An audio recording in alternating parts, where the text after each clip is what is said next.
اندر سے کافر ہوتے ہیں. یہ دغا باز، دھوکے باز. آج پتہ ہے آپ کو ایران کی اس لڑائی میں سب سے زیادہ اسے نقصان کس چیز سے ہوا تھا؟ میں اس جنگ پر بات نہیں کر رہا، لیکن اس مقابلے کو آپ اپنے سامنے جو پیش آ رہی ہیں ان حالات کو دیکھ کر کے سمجھو. سب سے زیادہ یہودیوں کی طرف سے نہیں، ان کی قوم میں موجود ان کے غداروں سے تھا، جنہوں نے جگہ جگہ بم اڑائے، جگہ جگہ اسرائیل کا کام کیا وہاں پر. یہ سارے ہر زمانے میں ہوتے ہیں. ان کو کیا فائدہ تھا؟ ان کو کیا چیز ملنے والی تھی؟ بس تھوڑے سے پیسے یا تھوڑی سی سہولتیں یا تھوڑا سا دنیا کا عیش ملتا. یہ ہر زمانے میں ہوتا ہے. یہ تمہاری زندگی میں کبھی آفر آئے تو ٹھکرا دینا، اس لیے کہ رسول اللہ سے غداری کبھی نہیں کرنا.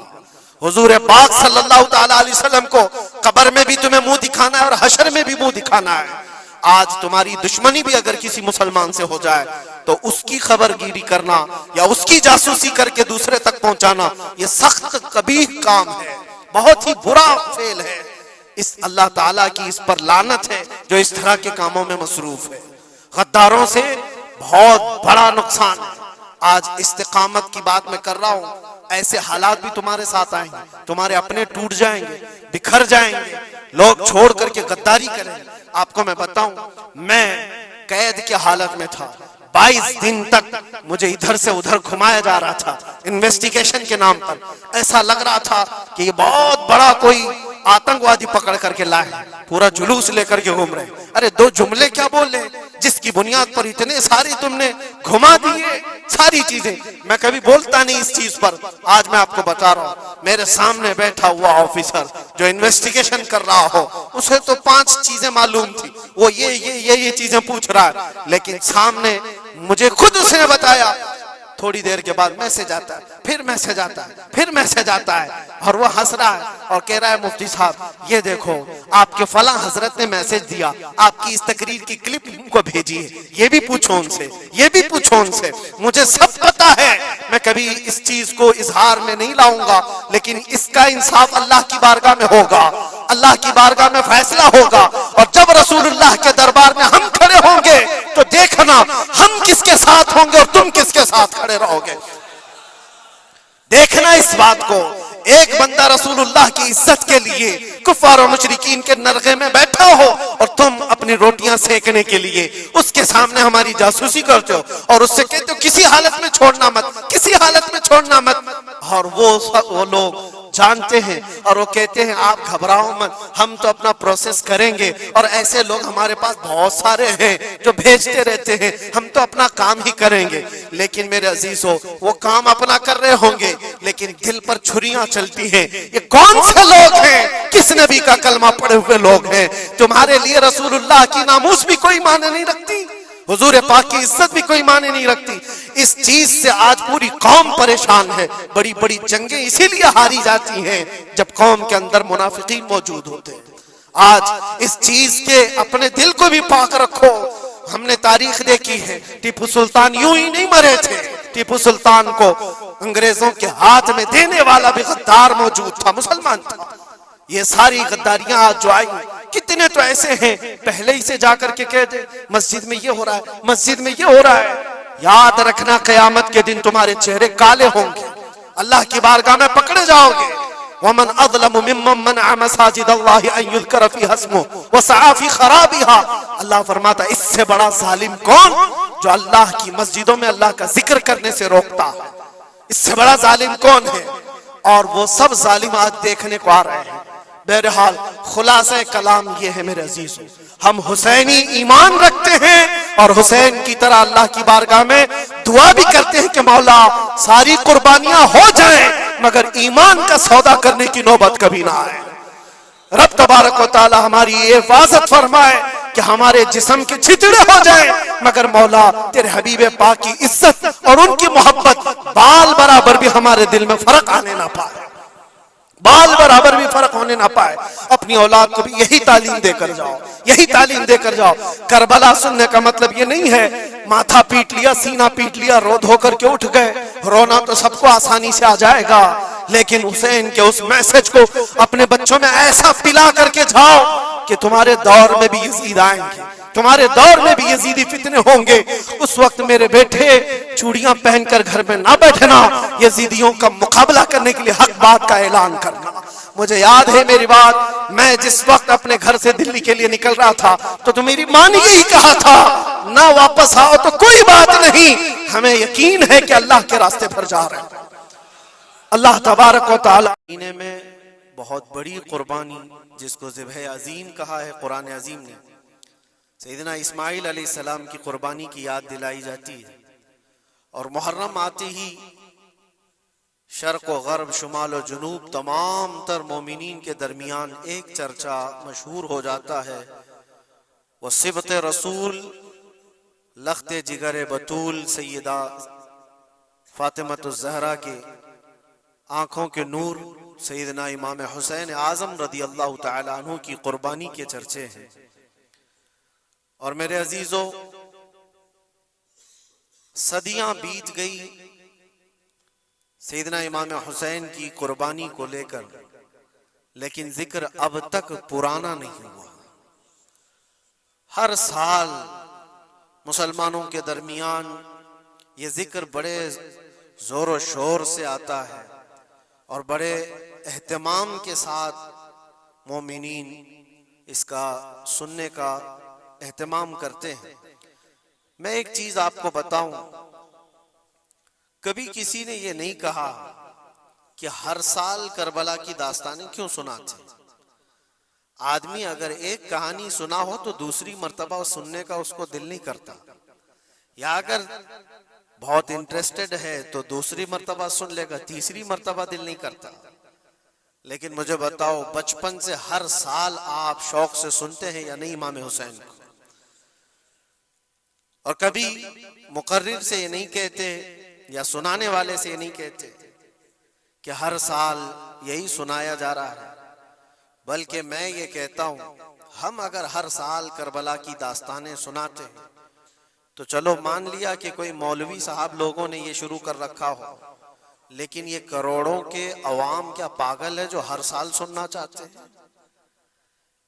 حقیقت میں بات یہ ہے، میں اس کو ایک فلسفے سے سمجھانا چاہتا ہوں۔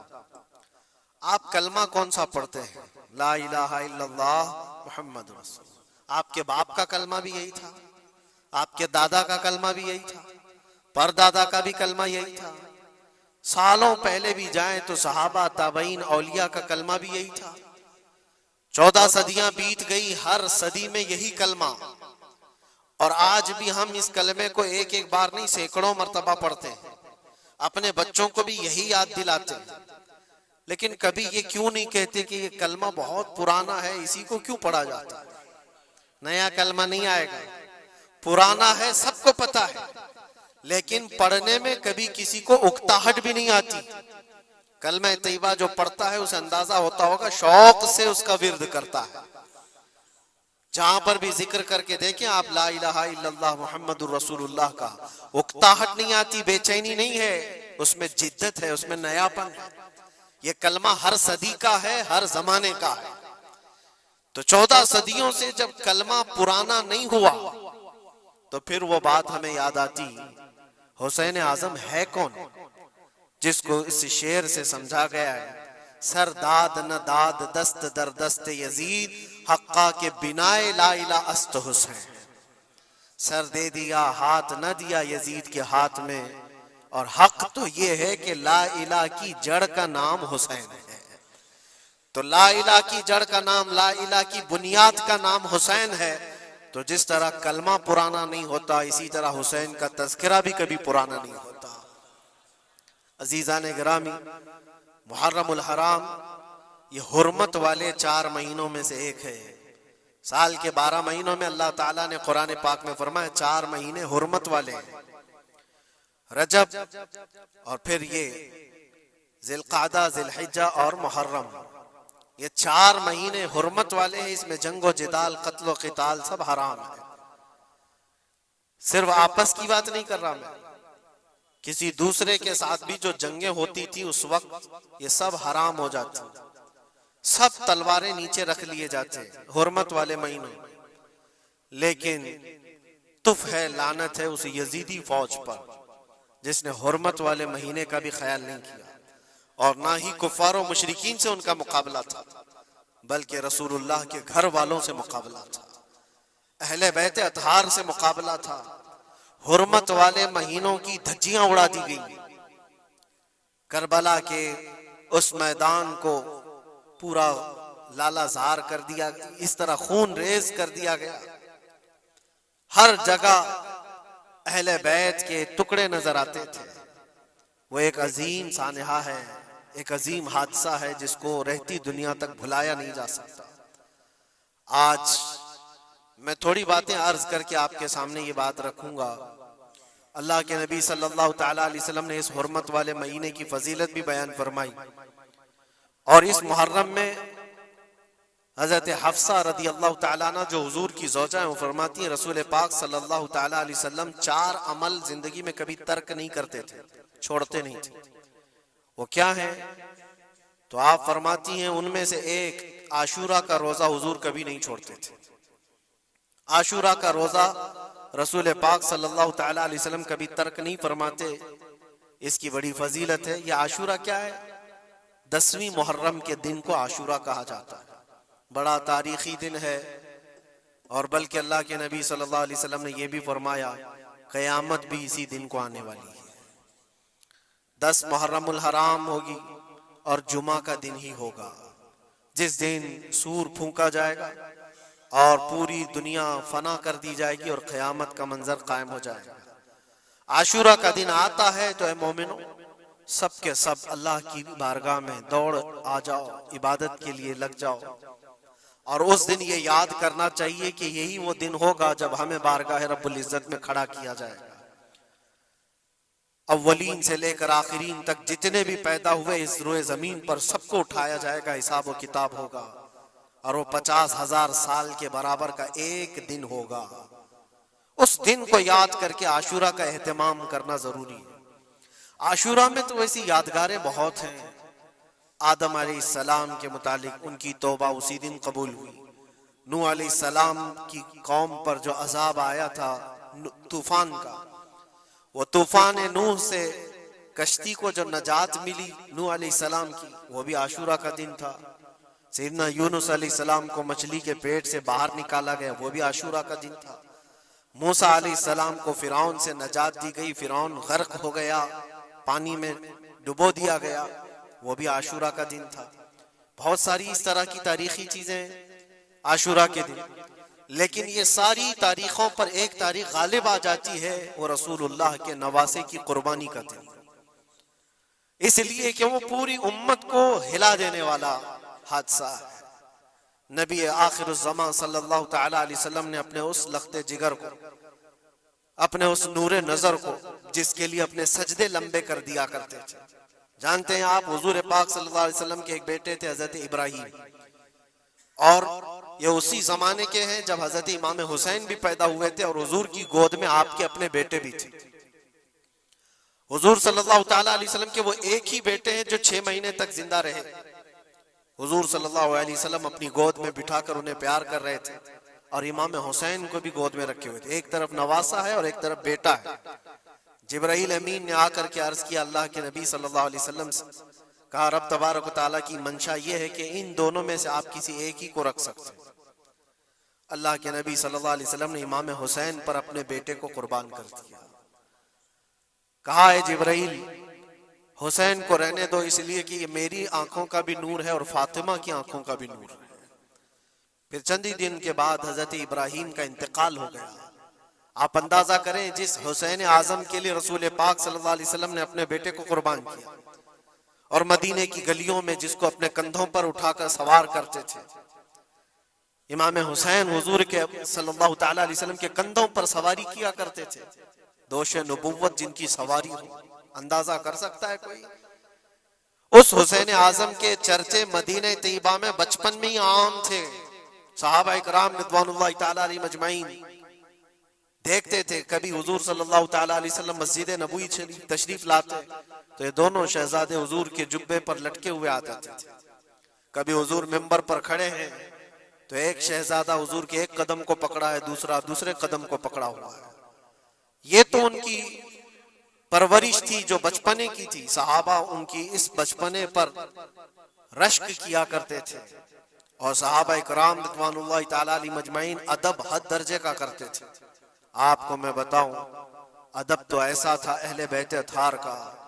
امام حسین کی عمر چھوٹی سی تھی، امام حسین، اور ایک زمانہ ایسا تھا جب حضور پاک صلی اللہ علیہ وسلم کے وصال کے بعد حضرت ابو بکر کا زمانہ آیا، 2.5 سال آپ نے خلافت کی، پھر اس کے بعد حضرت عمر کا دور خلافت شروع ہوا، اور حضرت عمر کے دور خلافت کو کون نہیں جانتا، ایسے رعب و دبدبے والا خلیفہ کہ لوگ ان کی ہیبت سے کانپتے تھے، قیصر و کسریٰ کانپ رہے ہوتے تھے، بڑی بڑی فوجیں تھراتی تھی اس نام سے، حضرت عمر کے نام سے۔ ان کے دور خلافت میں ایک بار ایسا ہوا تھا کہ حضرت عمر کے بیٹے ہیں عبداللہ، اور ان کا اور حضرت امام حسین کا بچپن میں کچھ جھگڑا ہو گیا، چھوٹی عمر تھی، امام حسین کی بھی عمر چھوٹی تھی، عبداللہ کی عمر بھی چھوٹی تھی، دونوں تکرار کرتے رہے، کچھ نہ کچھ بات چیت ہوئی ہوگی، تو حضرت حسین نے حضرت عبداللہ کو غصے میں یوں کہا، تو کیا مجھ سے بحث کرتا ہے، تیرا باپ تو میرے نانا کا غلام تھا، خلیفہ وقت ہیں وہ، اور ان کو اس طرح سے کہا تیرا باپ آج جو خلیفہ ہے وہ میرے نانا کا غلام تھا۔ حضرت عبداللہ کو یہ بات لگی، کہا میں یہ شکایت امیر المومنین سے کروں گا۔ وہ دوڑ کر کے آئے، خلیفہ وقت ہے جس کے سامنے کھڑے ہونے کے لیے اچھے اچھے کانپ جاتے تھے، بیٹے نے آ کر کے کہا حضرت عمر فاروق سے کہ ابا آج میری حسین سے تکرار ہوئی، اور جھگڑے میں انہوں نے مجھے یوں تانا مارا کہ تیرا باپ میرے نانا کا غلام تھا۔ حضرت عمر اتر آئے کرسی سے اور کہا کیا حسین نے ایسا کہا؟ کہا بالکل ایسا ہی کہا۔ تو حضرت عبداللہ کہتے ہیں ابا کا جلال دیکھ کر کے میں سمجھ گیا کہ حسین کو سزا ملے گی، کہا جاؤ حسین کو بلا لاؤ، حسین کو بلا لاؤ، انہوں نے یہ کہا ہے میں سننا چاہتا ہوں۔ حضرت عبداللہ دوڑے ہوئے گئے، چند اور لوگ بھی ساتھ میں آ گئے کہ حسین کی پیشی ہو گئی ہے خلیفہ وقت کے دربار میں، امیر المومنین عمر ابن خطاب نے طلب کیا ہے۔ حضرت حسین آئے، اور وہ شہزادے کے اندر جو رعب و دبدبہ ہے، جلال ہے، جمال ہے، وہ بچپنے سے قائم ہے۔ رسول اللہ صلی اللہ علیہ وسلم کا لعاب پاک جس نے پیا، خلیفہ وقت کے سامنے آ کر کھڑے ہوئے۔ حضرت عمر نے پوچھا حسین میرے بیٹے کو کیا آپ نے ایسا کہا ہے کہ تیرا باپ میرے نانا کا غلام تھا؟ حضرت حسین نے کہا ہاں میں نے کہا ہے۔ ڈر کس بات کا، خوف کس بات کا، جو کہا ہے وہ کہہ رہا ہوں، ہاں میں نے کہا۔ حضرت عمر نے کہا کیسے کہے بتاؤ، کس طرح سے تم نے کہا تھا، بول کے بتاؤ۔ حضرت حسین نے کہا میں نے عبداللہ سے یہ کہا تیرا باپ میرے نانا کا غلام تھا۔ حضرت عمر نے کہا اور ایک بار بولو۔ حضرت حسین نے پھر کہا عبداللہ تیرا باپ میرے نانا کا غلام تھا۔ حضرت عمر نے کہا اور ایک بار بولو۔ 3 بار بولنے کے بعد ان کے دونوں بازو پکڑ کر کے گھٹنے زمین پر ٹیک دیا۔ حضرت امیر المومنین کہتے ہیں میری بخشش کے لیے تمہارے جملے ہی کافی ہو گئے، آپ نے جو مجھے سند دی ہے اے حسین بس یہ جملہ کل قیامت کے دن بھی کہہ دینا، جب میرا حساب ہو رہا ہو تو اتنا کہہ دینا عبداللہ کا باپ عمر میرے نانا کا غلام تھا۔ اس لیے کہ رسول کریم صلی اللہ علیہ وسلم نے فرمایا ہے الحسن والحسین سیدہ شباب اہل الجنہ، حسن اور حسین جنتی جوانوں کے سردار ہیں، یہ جسے اجازت دے دیں وہ جنت میں چلا جائے گا، جسے یہ کہہ دیں وہ کہ یہ میرے نانا کا غلام ہے۔ مجھے بتاؤ میرے عزیزو، اس حسین اعظم کی بات میں کر رہا ہوں، وقت کا بارعب خلیفہ امیر المومنین عمر ابن خطاب جن کے سامنے گھٹنے ٹیک کر کے بیٹھے اور کہے یہ جملہ دوبارہ کہو، ان کا مقام کیا ہو سکتا ہے؟ حد درجے کا ادب صحابہ اکرام کے اندر تھا۔ اور ایک مرتبہ ایسا بھی ہوا تھا، حضرت عمر ممبر پر کھڑے تھے، حضرت امام حسین اپنے گھر سے دوڑتے ہوئے آئے، یہ وہ منظر تھا جب انہوں نے اپنے نانا کو ممبر پر خطبہ دیتے ہوئے سنا ہے۔ زمانہ انہوں نے آنکھیں کھولی ہیں حضور کی گود میں، بچپنا پایا ہے رسول اللہ کے گھر میں، اور دیکھا ہے سب سے پہلے خطبہ دیتے ہوئے تو اپنے نانا کو دیکھا تھا، لیکن جب رسول کریم صلی اللہ علیہ وسلم کی وفات ہو گئی تو پورا اندھیرا سا چھایا ہوا تھا۔ حضرت امام حسین ان کے متعلق ہے کہ ایک بار حضرت عمر منبر پر کھڑے تھے، وہ دوڑتے ہوئے آئے مسجد میں، حضرت حسین کو ایسا لگا کہ رسول اللہ خطبہ دے رہے ہیں۔ وہ یادیں کہاں سے جاتی جو رسول اللہ کو خطبہ دیتے ہوئے دیکھا تھا۔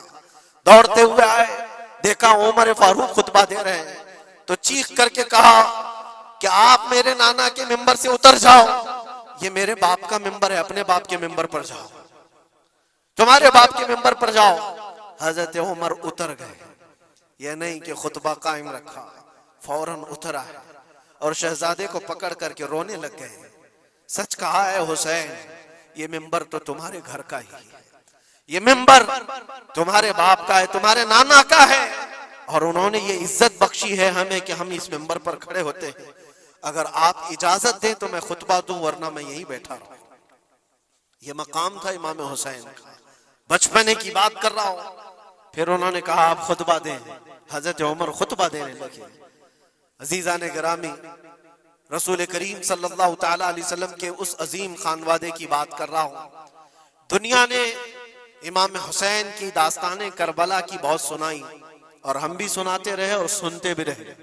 وہ تو آخری وقت کی قربانیاں ہیں، جب آپ کی زندگی پاک تمام ہونے کو آئی اس وقت تو کربلا میں پہنچے، لیکن آپ کی ابتدائی زندگی اور آپ کی جوانی، یہ سب معاملات ہر نوجوان کے سامنے ہونا چاہیے۔ اگر نوجوان آج ہمارا یہ کہتا ہے کہ میرا آئیڈیل حسین ہے، تو اس کو حسین کی زندگی پڑھنا چاہیے۔ اگر وہ پڑھے گا تو یزیدیوں کی طرح جینا چھوڑ دے گا، جینے کا طریقہ یزیدیوں کی طرح اور نعرے حسین کے ہوں تو یہ زمین و آسمان کا فرق ہے میرے عزیزوں۔ سیدنا امام حسین رضی اللہ تعالیٰ عنہ کے گھرانے کی بات میں آپ کو کہوں۔ ایک بار حضور پاک صلی اللہ تعالیٰ علیہ وسلم حضرت فاطمہ کے گھر تشریف لائے تھے۔ یہ کون سا وقت تھا میں آپ کو بتاؤں، بچے دونوں بیمار تھے، امام حسن اور امام حسین۔ تو حضرت فاطمہ نے منت کر لی تھی کہ اگر یہ بچے صحت یاب ہو جائیں تو 3 روزے رکھیں گے۔ حضرت علی نے بھی منت کر لی، تو اس کے بعد بچے صحت یاب ہو گئے تو روزے رکھے۔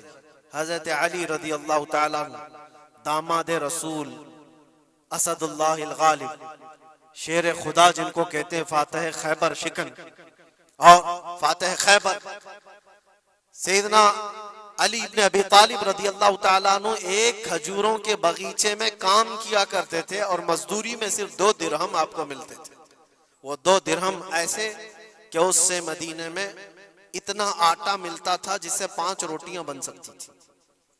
یہ دن کی مزدوری تھی ان کی، دن بھر کام کر کے آتے، روزہ رکھ کر کے گئے تھے، کام کر کے 2 درہم مزدوری میں لے آئے، اور اس کے بعد آٹا خرید کر لائے اور کہا فاطمہ روٹیاں بنا لو۔ 5 لوگ تھے گھر میں، حضرت فاطمہ، حضرت علی اور آپ کی ایک کنیز فضہ، اور حضرت حسن اور حسین رضی اللہ تعالیٰ عنہ۔ 5 روٹیاں بنی تھی، اور شام میں افطار کے لیے بیٹھے تھے، تو عین افطار کے وقت ایک مسکین دروازے پر آتا ہے، وہ کہتا ہے یہ اہل بیت کا گھرانہ ہے، میں بہت بھوکا ہوں، کیا مجھے کچھ کھلایا جا سکتا ہے؟ حضرت فاطمہ نے 5 روٹیاں اٹھا کر اس کی جھولی میں ڈال دی، ایک بھی نہیں رکھا، اور پانی پی کر افطار کر لیا۔ کیا یہ کر سکتا ہے ہم میں سے کوئی؟ افطاری کے وقت ہمارے سامنے رکھا ہوا سامان ادھر سے ادھر ہونے نہیں دیتے۔ کوئی تمہارا شربت تھوڑا سا اٹھا لے تو دیکھو پارا کتنا چڑھ جاتا ہے۔ افطاری کے وقت تو سب کو بھوک شدت کی لگی رہتی ہے، اور اس وقت گھر میں جو موجود ہے وہ اٹھا کے دے دینا۔ مسکین تو لے کر چلا گیا، اور یہ پانی سے افطار کر کے رہ گئے، رات کو اسی پانی سے سحری بھی، دوسرا روزہ تھا۔ حضرت علی مزدوری پر گئے، پھر وہی مزدوری، اور آٹا لائے، 5 روٹیاں بنی، اور افطار میں بیٹھے تھے کہ ایک یتیم بچہ آ گیا جس کے ماں باپ نہیں تھے۔ اس نے آواز لگانی شروع کی کہ میرا کوئی نہیں ہے، میرا آسرا نہیں ہے، میرا باپ نہیں ہے، میں یتیم ہوں، کیا مجھے اس گھر سے کھلایا جا سکتا ہے؟ آج حضرت فاطمہ نے وہ 5 روٹیاں اٹھائی، اس کی جھولی میں ڈال دی، کہا صبر کر لو، ہم پانی پی لیں گے۔ پانی پی کر دوسرا دن افطار کر لیا انہوں نے، اور اس دن اسی طرح سے سحری کیے، اور تیسرا روزہ تھا۔ کون رکھ سکتا ہے میرے عزیزوں؟ ایک روزہ ہی لوگوں کے لیے کتنا بھاری ہوتا ہے. تیسرا روزہ تھا بغیر کسی چیز کے کھائے ہوئے, اور تیسرے روزے کے بعد پھر مزدوری کی حضرت علی نے, پھر اتنی مزدوری سے آٹا خرید لائے, 5 روٹیاں بنی, اور آج ان کے کھانے کا وقت تھا, افطاری کرنے ہی والے تھے. جیل سے چھوٹا ہوا ایک قیدی ان کے گھر کے پاس آیا. قیدی تھا جو برسوں سے جیل کی سزا کاٹ رہا تھا. اچانک آیا اور کہا میں بہت بھوکا ہوں, میرے پاس کوئی اسباب نہیں, کھانے پینے کا کوئی سامان نہیں, اور میں نے اس گھرانے کی بڑی تعریف سنی ہے, یہ اہل بیت کا گھرانہ ہے, کیا مجھے کھلایا جا سکتا ہے؟ یقیناً وہ لجپال گھرانہ ہے, وہ سخی گھرانہ ہے.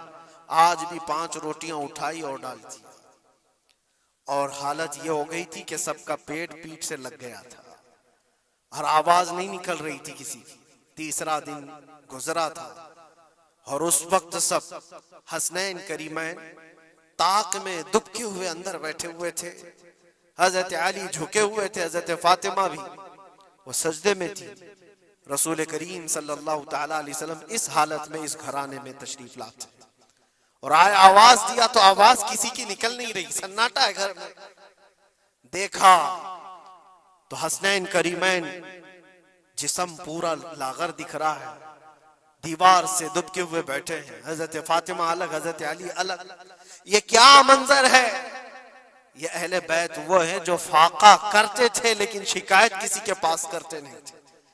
یہ نہیں کہ ہمارے گھر میں کچھ نہیں ہے, کبھی نہیں کہا. اسی طرح بیٹھے رہے. اللہ کے نبی صلی اللہ علیہ وسلم پوچھ رہے تھے تمہیں کیا ہو گیا؟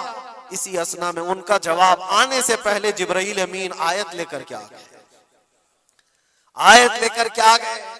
قرآن پاک کی آیت سورہ دہر میں آج بھی موجود ہے. اللہ تعالیٰ فرماتا ہے وَيُطْعِمُونَ الطَّعَامَ عَلَى حُبِّهِ مِسْكِينًا وَيَتِيمًا وَأَسِيرًا. اے رسول پاک, یہ وہ گھرانہ ہے جو اللہ کی محبت میں کبھی مسکین کو کھلاتا ہے, کبھی یتیم کو کھلاتا ہے, اور کبھی قیدیوں کو کھلاتا ہے. اور حضور کو حضرت جبرائیل نے بشارت دی, نہ وہ مسکین گھر پہ آیا تھا, نہ یتیم گھر پہ آیا تھا, نہ قیدی گھر پہ آیا تھا, وہ تو اللہ کا فرشتہ تھا جو اہل بیت کا امتحان لے رہا تھا.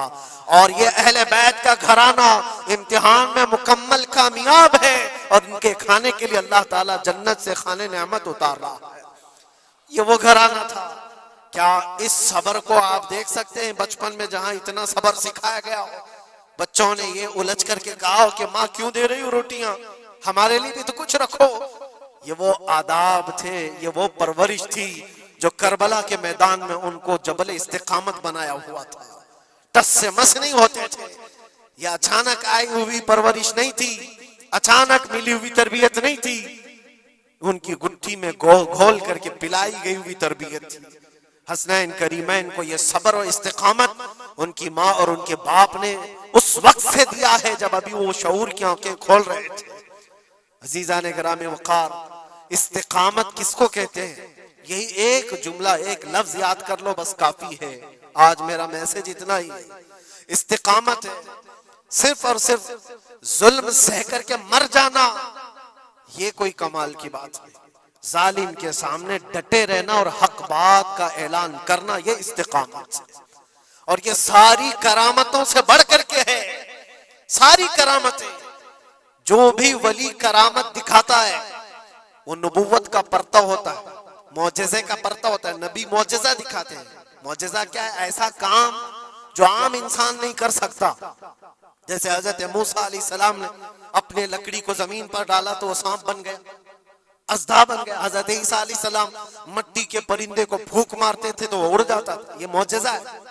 اور ولی سے جو کام صادر ہوتا ہے ایسا جو عام انسان نہیں کر سکتا, اس کو کیا کہتے ہیں؟ کرامت. ولی سے کرامت ثابت ہوتی ہے. بہت سارے اولیاء کرام سے کرامتیں صادر ہوئی. سرکار غوث پاک رضی اللہ تعالیٰ عنہ کی کرامتیں بہت ہیں. سرکار غریب نواز کی کرامت ہے. بہت سارے اولیاء کرام کی بہت سی کرامتیں. انہوں نے کبھی پانی پر اپنے مصلے بچھائے, کبھی ہواؤں میں چل کے دکھائے, یا پھر محیر العقول کام جو عام انسان کی سمجھ میں نہ آئے. یہ سب کرامتیں دیکھ کر انسان حیرت میں آ جاتا ہے, ایسا کیسے؟ اور آج بھی سارے لوگ اسی چکر میں باباؤں کے پیچھے گھومتے رہتے ہیں کہ کوئی چمتکار دکھ جائے, چمتکار نظر آ جائے. چمتکار دیکھنے کے لیے انسان پاگل ہو جاتا ہے. اسی جو آپ کی زبان میں چمتکار اور کرامت الگ چیز ہے. جادوگر کوئی چیز دکھا رہا ہے وہ چمتکار ہے. کرامت دیکھ کر کے تم یہ سمجھنے لگتے ہو اس سے بڑا کوئی ہو ہی نہیں سکتا, اس سے بڑا کوئی نہیں ہو سکتا. اگر تمہارے سامنے کوئی بابا ہوا میں اڑ کے دکھا دیا تو ہو گیا پھر تمہارا, ساری چیزیں اس کے پیچھے قربان. اس سے پہنچا ہوا کوئی نہیں. میں آپ کو کہتا ہوں دنیا کی ساری کرامتیں ایک جگہ پر حق بات پر اٹل ہو جانا استقامت اس سے بڑھ کر کے. وہ امام حسین نے کربلا کے میدان میں دکھایا ہے. کرامت کیا ہے امام حسین نہیں دکھا سکتے تھے؟ ارے سارے اولیاء جن کے قدموں سے لگے ہوئے ہو, جہاں سے ولایت بٹ رہی ہو. حضرت مولا علی کو کیا کہتے ہیں؟ شاہ ولایت کہا جاتا ہے. سارے اولیاء کرام کی ولایت وہاں جاتی ہے. تو کیا امام حسین کربلا میں اپنی کرامت دکھا کر کے قابو نہیں کر سکتے تھے؟ اور لوگوں کے اس ذہن میں آنے والے سوال کو دور کرنے کے لیے امام حسین کے شہزادوں میں 600 سال بعد آنے والے غریب نواز نے اجمیر کی دھرتی پر دکھایا بھی تھا. تم اگر پانی بند کرتے ہو تو معین الدین ایک کھٹوری میں پورا پانی سما سکتا ہے. کیا نہیں ہوئی تھی انا ساگر کا پورا پانی ایک کھٹوری میں سرکار غریب نواز کے حکم پر نہیں جمع ہوا تھا, اور آپ نے چھوڑ دیا تو پانی پورا چلا گیا. وہ 600 سال بعد آنے والے غریب نواز جو امام حسین کی اولاد میں سے اتنے سالوں بعد آنے والی اولاد میں یہ پاور ہے, یہ طاقت ہے, تو حسین کے ہاتھوں میں کیا طاقت ہو سکتی؟ ارے دریائے فرات تو ان کے قدموں سے لگ کر کے بہتا اگر حکم دیتے. لیکن امام حسین رضی اللہ تعالیٰ عنہ کرامت سے اگر وہ معاملہ حل کر دیتے تو ہم جیسے نکموں کے لیے آئیڈیل کون ہوتا؟ ہم جیسے غریبوں کے لیے آئیڈیل کون ہوتا؟ وہ تو بڑے لوگ تھے, متقی تھے, پرہیزگار تھے, رسول اللہ کے خاندان سے تھے. انہوں نے کرامتوں سے ان معاملات کو حل کیا ہوگا. لیکن ہم جیسے لوگ اس زمانے میں اپنے دور کے یزیدیوں سے لڑنے کا وقت ہوتا تو ہم کون سی کرامت دکھاتے؟ اسی لیے امام حسین نے قیامت تک آنے والے مسلمانوں کے لیے کرامت دکھا کر کے اس میدان کو فتح نہیں کیا, استقامت دکھا کر. یہ میسج تھا کہ اے مسلمانوں, جیسی بھی بڑی طاقت تمہارے سامنے آئے ڈٹے رہو, جمے رہو, اور مرنے کا خوف نہ رکھو. اگر کٹ جاتے ہو, مر جاتے ہو تو کوئی فرق نہیں پڑتا, کیونکہ رب تبارک و تعالیٰ نے پہلے ہی قرآن میں گواہی دے دی ہے وَلَا تَقُولُوا لِمَنْ يُقْتَلُ فِي سَبِيلِ اللَّهِ أَمْوَاتٌ بَلْ أَحْيَاءٌ وَلَكِنْ لَا تَشْعُرُونَ. جو اللہ کی راہ میں مارے جائیں انہیں مردہ نہ کہو, وہ زندہ ہیں, تمہیں اس کا شعور نہیں. اور وہ زندگی تو آج بھی ہم دیکھ رہے ہیں, آج بھی ہم دیکھ رہے ہیں. اسلام زندہ ہوتا ہے ہر کربلا کے بعد. کیا یہ نہیں دیکھ رہے؟ ہر گھر پہ امام حسین کے چرچے. جلنے والے ہوں گے, کڑنے والے ہوں گے, لیکن ان کو انگلیوں پہ گنا جا سکتا ہے. باقی چاہنے والوں کی تعداد ستاروں سے زیادہ ہے. امام حسین کا جھنڈا آج بھی اسی طرح لہرا رہا ہے. سچ بتاؤں میں آپ کو, کبھی آپ کو اتفاق ہو تو ملک شام کے دمشق میں بھی جانا, جہاں پر 3 سال یزید کا دربار لگتا تھا. وہ بھی اپنے وقت کا خلیفہ بنا ہوا تھا, اور اس نے جو اپنے دور خلافت میں, اپنے دور حکومت میں ظلم ڈھائے وہ تاریخ میں رقم ہو چکے ہیں. جا کر کے پوچھنا اہل شام سے, دمشق والوں سے, کہ ایک دور یہاں تمہارا بادشاہ رہتا تھا, شام کا حکمران یزید, وہ کہاں ہے, اس کی قبر کہاں ہے؟ لوگ تو بغلیں اٹھا کر کے آپ کو کہیں گے کہ یہاں تو کوئی ایسی قبر نہیں دی. ہاں ہم کو پتا ہے, بعض مورخین نے, بعض دانشور جو پڑھے لکھے وہ کہتے ہیں جہاں پر سارا کچرا ایک جگہ پھینکا جاتا ہے, ڈم کیا جاتا ہے دمشق کا, وہاں کہیں اس کی قبر کھو گئی ہے, اس میں کہیں قبر کھو گئی. یہ تو اس کی بات کر رہا ہوں جو بادشاہ تھا, فوج رکھتا تھا, تاج رکھتا تھا, تخت رکھتا تھا اور حکومت رکھتا تھا. اس کا سوال ایسے. پھر آؤ عراق کی سرزمین پر اور کربلا جاؤ. سوچو, ایک کھلا چٹیل میدان تھا, یہاں پر کوئی آبادی نہیں تھی, دور دور تک ایک دریائے فرات بہتی تھی اور باقی کچھ نہیں تھا.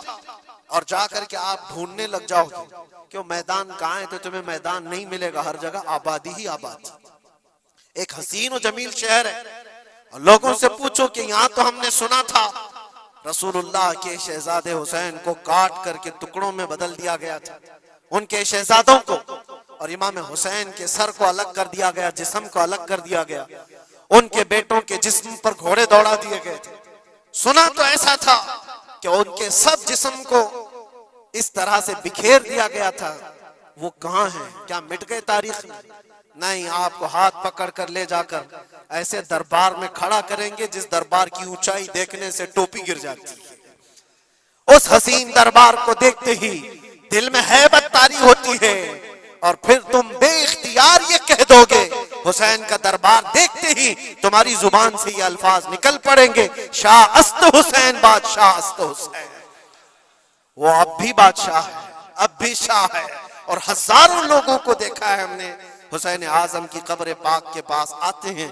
میں پوچھا تھا ایک بڑے بزرگ سے، چٹیاں وہاں پر بہت اندر رہتی ہیں، بہت سارے لوگ اپنے پیسے بھی ڈالتے ہیں، نذرانے بھی پیش کرتے ہیں، بہت ساری چٹیاں ہوتی ہیں۔ میں نے پوچھا چٹیاں کیا ہیں؟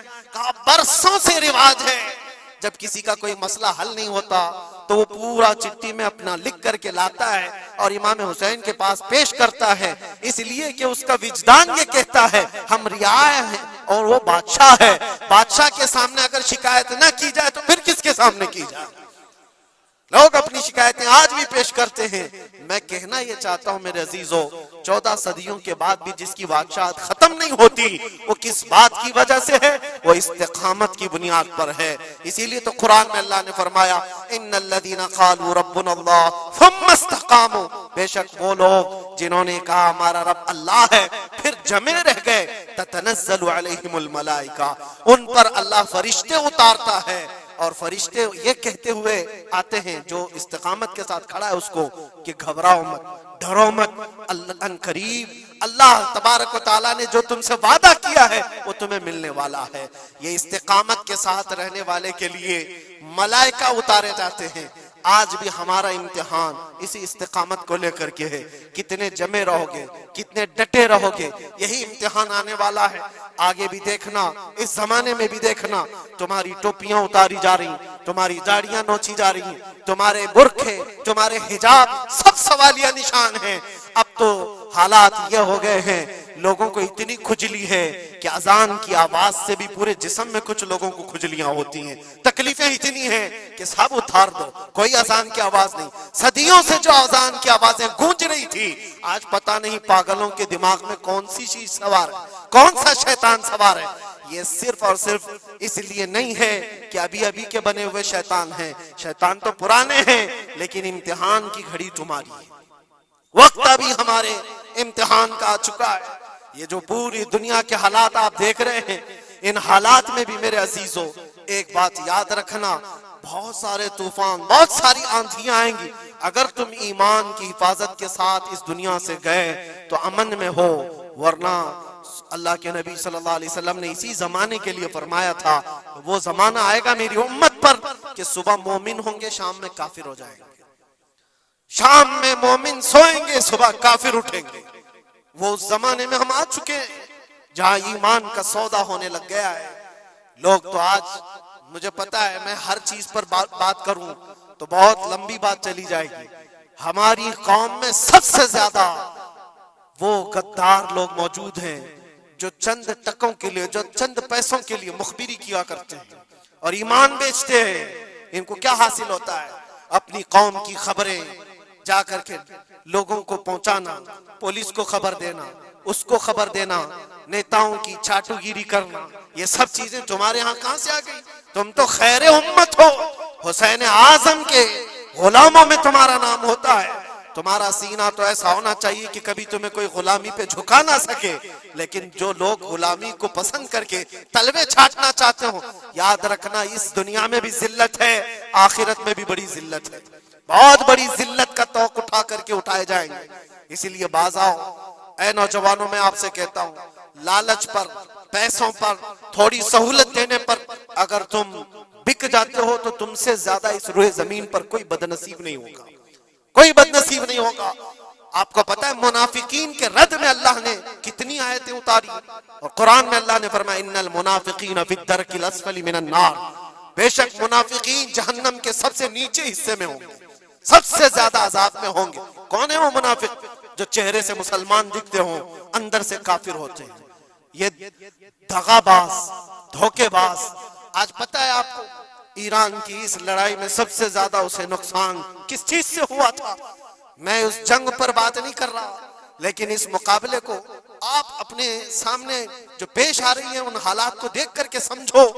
سب سے زیادہ یہودیوں کی طرف سے نہیں، ان کی قوم میں موجود ان کے غداروں سے تھا، جنہوں نے جگہ جگہ بم اڑائے، جگہ جگہ اسرائیل کا کام کیا وہاں پر۔ یہ سارے ہر زمانے میں ہوتے ہیں۔ ان کو کیا فائدہ تھا؟ ان کو کیا چیز ملنے والی تھی؟ بس تھوڑے سے پیسے یا تھوڑی سی سہولتیں یا تھوڑا سا دنیا کا عیش ملتا۔ یہ ہر زمانے میں ہوتا ہے۔ یہ تمہاری زندگی میں کبھی آفر آئے تو ٹھکرا دینا، اس لیے کہ رسول اللہ سے غداری کبھی نہیں کرنا۔ حضور پاک صلی اللہ تعالی علیہ وسلم کو قبر میں بھی تمہیں منہ دکھانا ہے اور حشر میں بھی منہ دکھانا ہے۔ آج تمہاری دشمنی بھی اگر کسی مسلمان سے ہو جائے تو اس کی خبر گیری کرنا یا اس کی جاسوسی کر کے دوسرے تک پہنچانا، یہ سخت قبیح کام ہے، بہت ہی برا فعل ہے۔ اس اللہ تعالیٰ کی اس پر لعنت ہے جو اس طرح کے کاموں میں مصروف ہے۔ غداروں سے بہت بڑا نقصان ہے۔ آج استقامت کی بات میں کر رہا ہوں، ایسے حالات بھی تمہارے ساتھ آئیں گے، تمہارے اپنے ٹوٹ جائیں گے، بکھر جائیں گے، لوگ چھوڑ کر کے غداری کریں گے۔ آپ کو میں بتاؤں، میں قید کے حالت میں تھا، 22 دن تک مجھے ادھر سے ادھر گھمایا جا رہا تھا انویسٹیگیشن کے نام پر۔ ایسا لگ رہا تھا کہ یہ بہت بڑا کوئی آتنکوادی پکڑ کر کے لائے، پورا جلوس لے کر کے گھوم رہے۔ ارے دو جملے کیا بولے جس کی بنیاد پر اتنے ساری تم نے گھما دیے ساری چیزیں۔ میں کبھی بولتا نہیں اس چیز پر، آج میں آپ کو بتا رہا ہوں۔ میرے سامنے بیٹھا ہوا آفیسر جو انویسٹیگیشن کر رہا ہو، اسے تو 5 چیزیں معلوم تھی، وہ یہ چیزیں پوچھ رہا ہے، لیکن سامنے مجھے خود اس نے بتایا۔ تھوڑی دیر کے بعد میسج آتا ہے، پھر میسج آتا ہے، پھر میسج آتا ہے، اور وہ ہنس رہا ہے اور کہہ رہا ہے مفتی صاحب یہ دیکھو آپ کے فلاں حضرت نے میسج دیا، آپ کی اس تقریر کی کلپ کو بھیجیے، یہ بھی پوچھو ان سے، یہ بھی پوچھو ان سے۔ مجھے سب پتا ہے، میں کبھی اس چیز کو اظہار میں نہیں لاؤں گا، لیکن اس کا انصاف اللہ کی بارگاہ میں ہوگا، اللہ کی بارگاہ میں فیصلہ ہوگا۔ اور جب رسول اللہ کے دربار میں ہم کھڑے ہوں گے تو دیکھنا ہم کس کے ساتھ ہوں گے اور تم کس کے ساتھ کھڑے رہو گے۔ دیکھنا اس بات کو، ایک بندہ رسول اللہ کی عزت کے لیے کفار و مشرکین کے نرغے میں بیٹھا ہو اور تم اپنی روٹیاں سیکنے کے لیے اس کے سامنے ہماری جاسوسی کرتے ہو اور اس سے کہتے ہو کسی حالت میں چھوڑنا مت، کسی حالت میں چھوڑنا مت۔ اور وہ لوگ جانتے ہیں اور وہ کہتے ہیں آپ گھبراؤ مت، ہم تو اپنا پروسیس کریں گے، اور ایسے لوگ ہمارے پاس بہت سارے ہیں جو بھیجتے رہتے ہیں، ہم تو اپنا کام ہی کریں گے۔ لیکن میرے عزیزو، وہ کام اپنا کر رہے ہوں گے لیکن دل پر چھریاں چلتی ہیں۔ یہ کون سے لوگ ہیں؟ کس نبی کا کلمہ پڑھے ہوئے لوگ ہیں؟ تمہارے لیے رسول اللہ کی ناموس بھی کوئی معنی نہیں رکھتی، حضور پاک کی عزت بھی کوئی معنی نہیں رکھتی۔ اس چیز سے آج پوری قوم پریشان ہے۔ بڑی بڑی جنگیں اسی لیے ہاری جاتی ہیں جب قوم کے اندر منافقین موجود ہوتے ہیں۔ آج اس چیز کے اپنے دل کو بھی پاک رکھو۔ ہم نے تاریخ دیکھی ہے، ٹیپو سلطان یوں ہی نہیں مرے تھے، ٹیپو سلطان کو انگریزوں کے ہاتھ میں دینے والا بھی غدار موجود تھا، مسلمان تھا۔ یہ ساری غداریاں آج جو آئی، کتنے تو ایسے ہیں پہلے ہی سے جا کر کے کہہ دے مسجد میں یہ ہو رہا ہے، مسجد میں یہ ہو رہا ہے۔ یاد رکھنا قیامت کے دن تمہارے چہرے کالے ہوں گے، اللہ کی بارگاہ میں پکڑے جاؤ گے۔ وَمَنْ أَظْلَمُ مِمَّنْ مَنَعَ مَسَاجِدَ اللَّهِ أَنْ يُذْكَرَ فِيهَا اسْمُهُ وَسَعَى فِي خَرَابِهَا۔ اللہ فرماتا ہے اس سے بڑا ظالم کون جو اللہ کی مسجدوں میں اللہ کا ذکر کرنے سے روکتا ہے؟ اس سے بڑا ظالم کون ہے؟ اور وہ سب ظالم آج دیکھنے کو آ رہے ہیں۔ بہرحال خلاصہ کلام یہ ہے میرے عزیزو، ہم حسینی ایمان رکھتے ہیں اور حسین کی طرح اللہ کی بارگاہ میں دعا بھی کرتے ہیں کہ مولا ساری قربانیاں ہو جائیں مگر ایمان کا سودا کرنے کی نوبت کبھی نہ آئے۔ رب تبارک و تعالی ہماری حفاظت فرمائے کہ ہمارے جسم کے چھتڑے ہو جائیں مگر مولا تیرے حبیب پاک کی عزت اور ان کی محبت بال برابر بھی ہمارے دل میں فرق آنے نہ پائے، بال برابر بھی فرق ہونے نہ پائے۔ اپنی اولاد کو بھی یہی تعلیم دے کر جاؤ، یہی تعلیم دے کر جاؤ۔ کربلا سننے کا مطلب یہ نہیں ہے ماتھا پیٹ لیا، سینہ پیٹ لیا، رو دھو کر کے اٹھ گئے، رونا تو سب کو آسانی سے آ جائے گا، لیکن حسین کے اس میسج کو اپنے بچوں میں ایسا پلا کر کے جاؤ کہ تمہارے دور میں بھی یزید آئیں گے، تمہارے دور میں بھی یزیدی فتنے ہوں گے، اس وقت میرے بیٹے چوڑیاں پہن کر گھر میں نہ بیٹھنا، یزیدیوں کا مقابلہ کرنے کے لیے حق بات کا اعلان کرنا۔ مجھے یاد ہے میری بات، میں جس وقت اپنے گھر سے دلی کے لیے نکل رہا تھا تو میری ماں نے یہی کہا تھا، نہ واپس آؤ تو کوئی بات نہیں، ہمیں یقین ہے کہ اللہ کے راستے پر جا رہے ہیں۔ اللہ تبارک و تعالی اس استقامت کو ہر گھر میں عطا فرمائے، حسین اعظم کا جذبہ اللہ تعالی ہماری اولاد میں عطا فرمائے۔